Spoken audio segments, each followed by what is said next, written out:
قال الله تبارك وتعالى في كلامه العظيم: أعوذ بالله من الشيطان الرجيم. يا أيها الذين آمنوا اتقوا الله ولتنظر نفس ما قدمت لغد واتقوا الله إن الله خبير بما تعملون. برادران اسلام، ایک مسلمان کے لیے آخرت کی ترقی، آخرت کی کامیابی ہی سب کچھ ہے. جبکہ اسلام نے دنیا کی ترقی اور دنیا کی کامیابی کے لیے منع نہیں فرمایا ہے، مگر اس کے ساتھ ساتھ اللہ اور اس کے رسول نے یہ نصیحت دی ہے مسلمانوں کو کہ زیادہ خیال جو رکھو دین اور دنیا دونوں میں، وہ اپنی آخرت کی ترقی کرو. ایسا نہ ہو کہ تم دنیا حاصل کرنے میں نت نئے طریقوں سے دنیا کی ترقی کے راستے کھوجنے میں لگے رہو اور تمہارے ذہن و دل سے اپنی آخرت کو بنانے اور سنوارنے کا خیال بالکل نکل جائے. ایسا نہ ہو. اللہ تعالی نے مسلمان کو دنیا کی زندگی جو عطا فرمائی، وہ اس لیے ہی عطا فرمائی ہے کہ اس فانی زندگی میں کچھ آخرت کی تیاری بندہ پہلے سے کر کے رکھے، تاکہ جب اس کے موت کے سفر پر روانہ ہونے کا وقت ہو، یہاں سے وداعی کا وقت ہو، تو اس رخصتی کے وقت اس کو نادم، شرمندہ نہ ہونا پڑے اور پچھتانا نہ پڑے. بلکہ مومن وہ ہے کہ جب اس کا آخر وقت ہو تو وہ اپنی زندگی سے اتنا مطمئن ہو چلے کہ مسکراتا ہوا اپنی جان کو اپنے پروردگار کے حوالے کر دے. ہم آپ دیکھ رہے ہیں کہ یہ زمانہ فتنوں کا زمانہ ہے، فسادات کا زمانہ ہے. جا بجا نئی نئی شکلوں میں فتنے ہمارے سامنے آ کر کھڑے ہو رہے ہیں، اور بہت سے ناواقف، نادان مسلمان وقتی فائدوں کے لیے محض دنیا کی ترقی حاصل کرنے کے لیے جو چند روزہ ہے سب کچھ بھلا دیتے ہیں،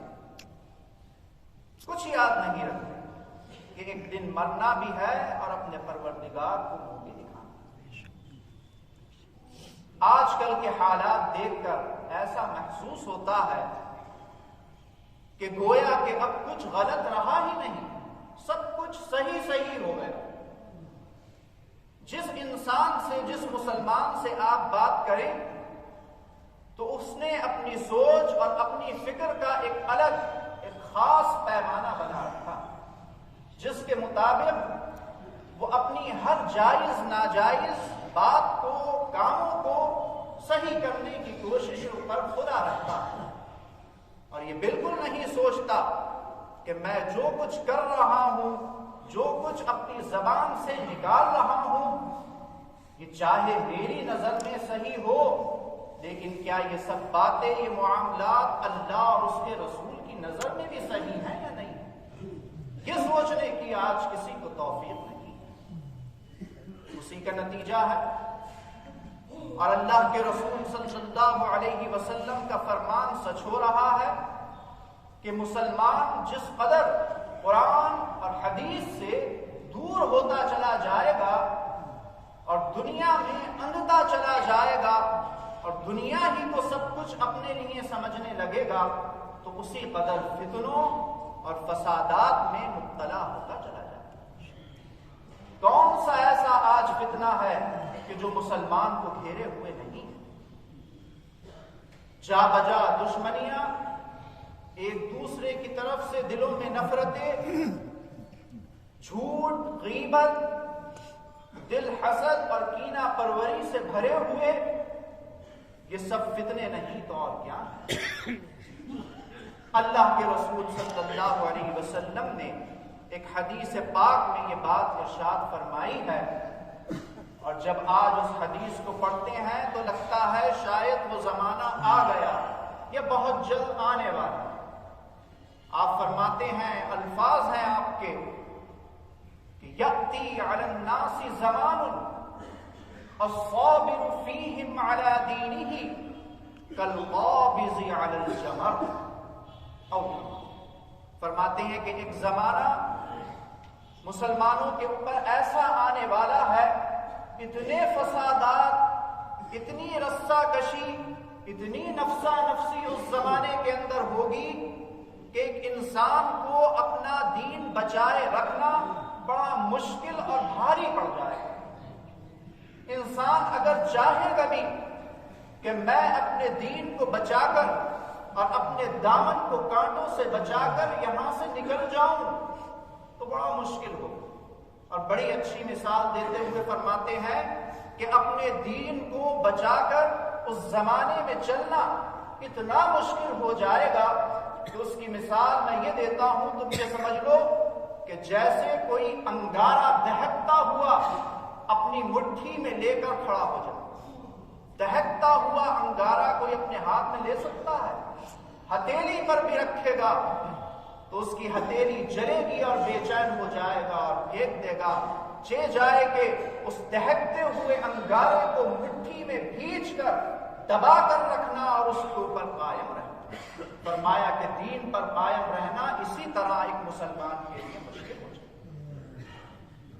صحابہ کرام عرض کیا کرتے تھے بعض موقعوں کے اوپر کہ یا رسول اللہ، بہت سی باتیں آپ ارشاد فرماتے ہیں، بہت سی باتیں آپ کی سن کر دل خوش ہوتا ہے، مطمئن ہوتا ہے، اور دل میں ایک امید بنتی ہے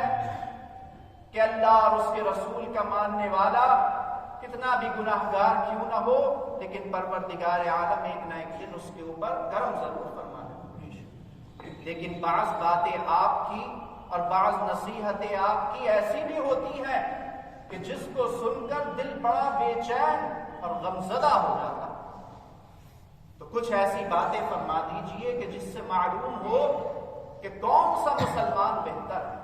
کوئی آسان طریقہ بھی بتائیے کہ جس کے اوپر ہم عمل کر لیں، کوئی ایسی آسان چند باتیں بھی آپ بتائیے کہ جس کو اپنانا اور ان کے اوپر عمل کرنا آسان ہو۔ تو نبی کریم صلی اللہ علیہ وسلم نے فرمایا کہ وہ انسان دنیا کے اندر بہتر انسان ہے کہ جو مفلس ہو، غریب ہو، معقول اس کے آمدنی کے ذریعے نہ ہو، اور بچے اور اولادیں بھی ہوں اس کی، لیکن پھر بھی وہ کھانے کی بڑی احتیاط رکھتا ہو۔ اللہ کے رسول صلی اللہ علیہ وسلم نے جب یہ جملہ ارشاد فرمایا تو صحابہ کرام نے عرض کیا، یا رسول اللہ، کھانے کی احتیاط رکھتا ہو؟ یہ بات ہم نہیں سمجھ پائے۔ تو آپ نے فرمایا کہ اس کا مطلب یہ ہے کہ باوجود مفلسی اور ناداری کے، اور باوجود اس کے کہ اس کے بچے ہیں، گھریلو ذمہ داریاں اس کے کاموں پر ہیں، مگر پھر بھی وہ کمانے کے اندر، کھانے کے اندر حلال اور حرام کا خیال رکھتا۔ اس زمانے کے اندر نظر اٹھا کر دیکھیے کہ کتنے ایسے مسلمان ہیں کہ جو مفلس بھلے ہی نہیں ہیں، اللہ نے ہر ایک کو اس زمانے کے اندر ہر ایک کی وسعت اور گنجائش کے مطابق مال عطا فرمایا۔ ہر مسلمان، ہر انسان سہولت اور آسانی کے ساتھ زندگی گزار رہا ہے، مگر پھر بھی انسان پریشان ہی نظر آتا ہے، اور یہ کہتا نظر آتا ہے کہ ارے صاحب، اگر ہم اتنا حلال اور حرام کا خیال کرنے لگے تو پھر ہمارے بچے تو بھوکے ہی مر جائیں، جبکہ اللہ کے رسول صلی اللہ علیہ وسلم نے پہلے ہی یہ نصیحت فرما دی کہ چاہے تم دنیا کے اندر غربت اور مفلسی کی زندگی بسر کر لو، مگر اے میرے امتیوں، اے میرے ماننے والوں، کبھی حرام کی طرف قدم اٹھانے کی بھی مت سوچو۔ ان حدیثوں کی روشنی میں اور قرآن کی اس آیت کی روشنی میں کہ اے مسلمانوں، ہم نے جو تمہیں یہ زندگی عطا فرمائی ہے یہ کچھ نہیں سوائے اس کے کہ تم اپنی آخرت کی تیاری کر لو۔ ان قرآن کی آیتوں اور حدیث کی روشنی میں ہم اپنے نفوس کا محاسبہ کر سکتے ہیں۔ پروردگار عالم وقتی، دنیاوی اور مادی ترقیوں کے آگے اپنے دین کو خراب کرنے کی اور اپنے دین کو بیچنے کی جو آج مسلمان کوشش کر رہا ہے، اس سے باز رہنے کی ہمیں توفیق عطا فرمائے۔ حقیقت یہ ہے کہ بڑا بدنصیب مسلمان ہے، بڑا ہی بے وقوف مسلمان ہے وہ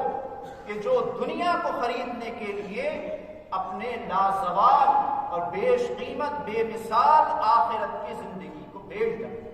اللہ سے دعا کرنا چاہیے کہ اے اللہ، ہم اتنے طاقتور بندے نہیں ہیں کہ آزمائشوں میں اور امتحانات میں مبتلا تو ہمیں کرے، بس اے اللہ تو ہمیں یہ توفیق دے کہ زندگی میں اگر کوئی موقع آئے دنیا اور دین میں مقابلہ کرنے کا تو اے اللہ اتنی ہمت دے دیو کہ ہم دنیا کے مقابلے آخرت کو ترجیح۔ اس سے زیادہ اللہ سے ہم دعا ہی کر سکتے ہیں اور کچھ نہیں کر سکتے۔ نہ ہمارے دل اس قابل ہیں، نہ ہمارے عقیدے اور ایمان اس قدر مضبوط ہیں کہ جس طرح نبی کریم صلی اللہ علیہ وسلم نے ہمیں نصیحتیں فرمائی تھیں۔ اگر کسی کے ایمان اور عقیدے قوی تھے تو صحابہ کرام کے تھے، تابعین و تبع تابعین کے تھے، اللہ کے مقرب بندوں خاصان خدا کے تھے۔ پروردگار عالم ہمیں احساس عطا فرمائے اور دین کی غیرت ہمارے دلوں کے اندر پیدا فرمائے کہ جو آج ہمارے دلوں سے جاتی رہے۔ وفقنا اللہ وإياكم